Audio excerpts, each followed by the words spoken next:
She has accelerated the PLA's shift to naval power from a traditionally land-based force. He has broken up its vast, Maoist-era military bureaucracy. A new chain of command leads directly to Xi as chairman of the Central Military Commission, China's top military decision-making body. In a series of stories, we will explore how the rapid and disruptive advance of Chinese hard power on Xi Jinping's watch has ended the era of unquestioned U.S. supremacy in Asia.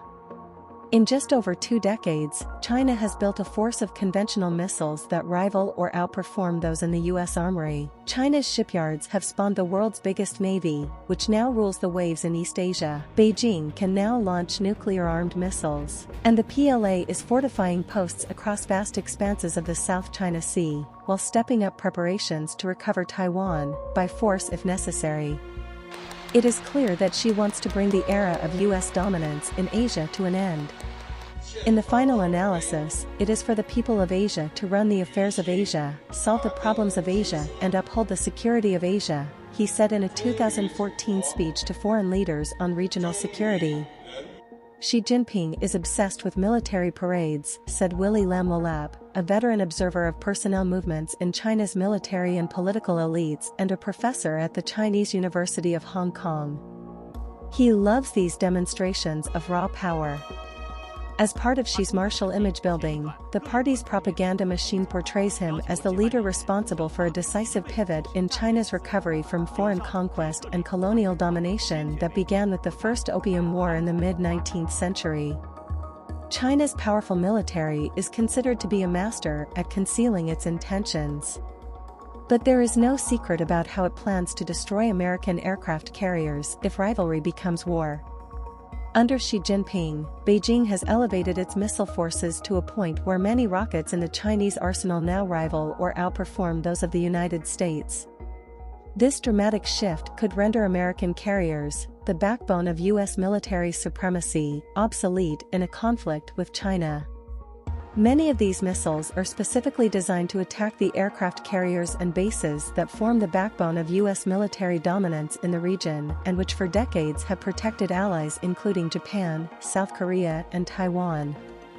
Across almost all categories of these weapons, based on land, loaded on strike aircraft or deployed on warships and submarines, China's missiles rival or outperform their counterparts in the armories of the United States and its allies, according to current and former U.S. military officers. China has also seized a virtual monopoly in one class of conventional missiles, land-based, intermediate-range ballistic and cruise missiles. Under the Intermediate-Range Nuclear Forces Treaty, a Cold War-era agreement aimed at reducing the threat of nuclear conflict, the United States and Russia are banned from deploying this class of missiles, with a range between 500 and 5,500 kilometers, 3,418 miles. But Beijing, unrestrained by the INF Treaty, is deploying them in massive numbers.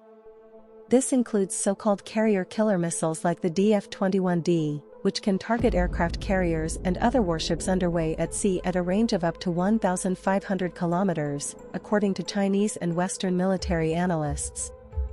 If effective, these missiles would give China a destructive capability no other military can boast. A comparison of ground-launched ballistic and cruise missiles. China is also making rapid strides in developing so-called hypersonic missiles, which can maneuver sharply and travel at 5 times the speed of sound, or even faster. Currently, the United States has no defenses against a missile like this, according to Pentagon officials.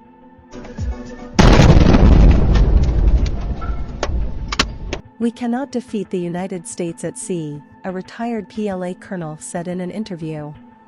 The United States has 11 aircraft carriers and China has just 2.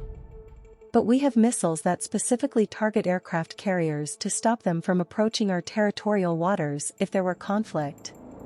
A person with ties to the Chinese leadership who once served in the military had a similar message: if U.S. aircraft carriers come too close to our coastlines in a conflict, our missiles can destroy them. To be sure, while China's missile fleet has indisputably grown more formidable, the reliability, accuracy and payloads of its weapons have yet to be tested in battle. China hasn't fought a war since invading Vietnam in 1979. The U.S. arsenal of air and sea-launched missiles, by contrast, has been tried and proven repeatedly in wars over the past 2 decades. It is also unknown if the PLA missile systems could survive electronic, cyber and physical attacks on launch facilities, guidance systems, and command and control centers. Military analysts point out that there is still some doubt about whether China has mastered the know-how that would allow a carrier-killer ballistic missile to detect, track and hit a moving target far from the Chinese coast. U.S. missiles are superior to ours in terms of quality and quantity, the former PLA colonel told Reuters, speaking on condition of anonymity to discuss a sensitive topic with the foreign media. Still, current and former U.S. military officials say they are convinced from close monitoring of China's numerous test firings that PLA missiles are a genuine threat.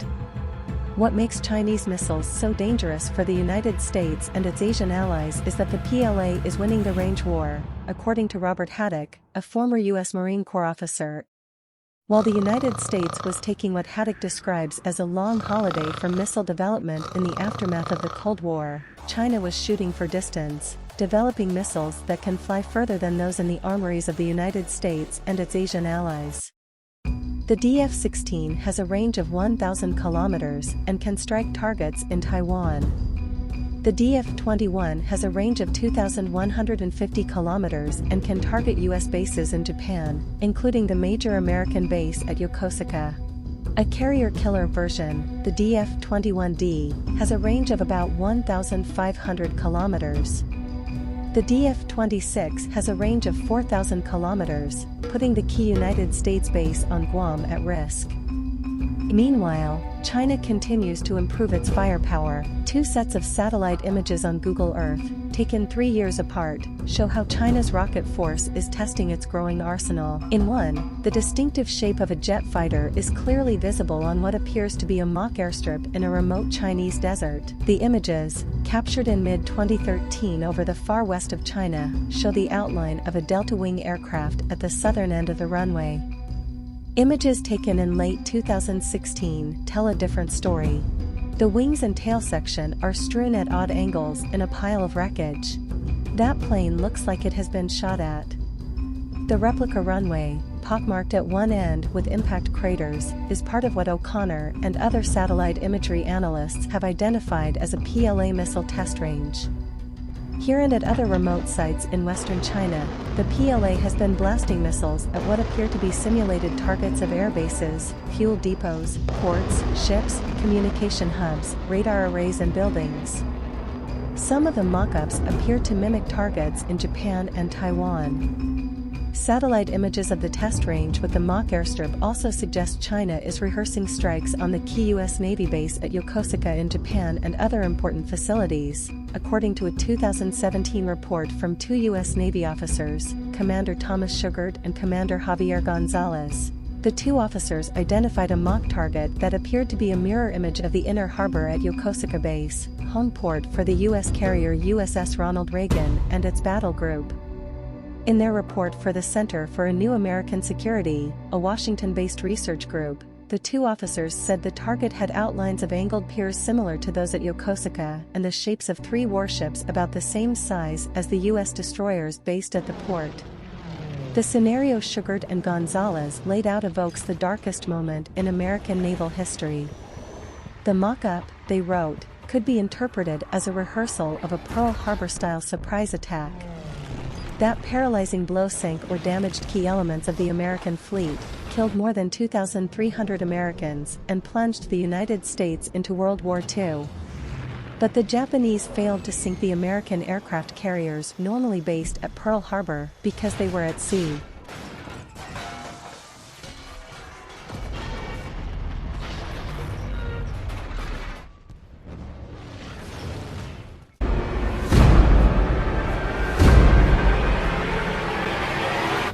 In just over 2 decades, the People's Liberation Army, PLA, the Chinese military, has mustered one of the mightiest navies in the world.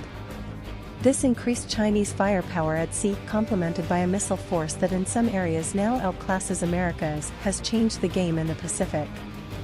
The expanding naval force is central to President Xi Jinping's bold bid to make China the preeminent military power in the region. In raw numbers, the PLA Navy now has the world's biggest fleet. It is also growing faster than any other major navy.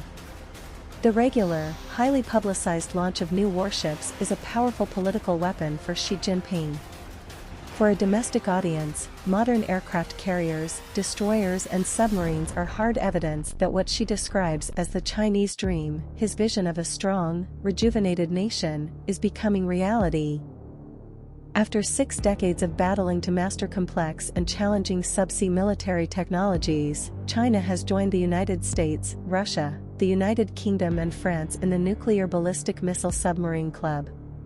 In its most explicit assessment so far of this Chinese capability, the Pentagon in its latest annual report on China's military said that Beijing now has a credible and viable sea-based nuclear deterrent. An effective fleet of nuclear ballistic missile submarines, known as SSBNs, marks a dramatic boost to China's nuclear capabilities. Each of China's 4 Jin-class submarines is armed with up to 12 ballistic missiles that can carry a nuclear warhead with an estimated range of 7,200 kilometers, about 4,500 miles, according to the Pentagon. That would put the United States within striking distance from the Western Pacific. The US believes China has up to 100 nuclear missiles based on land. The United States and its allies are expanding their anti-submarine naval deployments across East Asia. This includes stepped-up patrols of America's advanced, sub-hunting P-8 Poseidon planes out of Singapore and Japan. The 11,000-ton Jin-class submarines are stationed on the southern coast of China's Hainan Island, close to deep water channels leading into and out of the South China Sea. The geography of China's coastal waters has forced Beijing to base its missile submarines in this area, astride one of the world's most important shipping lanes. In the north, the Yellow Sea is too shallow to conceal big, ballistic missile submarines. The East China Sea is deeper, but it's confined by the Korean Peninsula, Japan's island chain and Taiwan. And Japanese and US forces can deploy advanced anti-submarine warfare ships and aircraft based in Japan to closely monitor these waters and the channels that pass out into the Western Pacific, where the submarines are ultimately headed. The Chinese need to reach these waters to be in a position to fire on the United States. The South China Sea, by contrast, is much bigger and in parts deeper, making it more suitable for concealed submarine operations, according to Western submariners with extensive experience of patrolling in this area. China would need to get its submarines out of Hainan, past surveillance and into seas east of the Philippines for their missiles to be in striking range of the United States.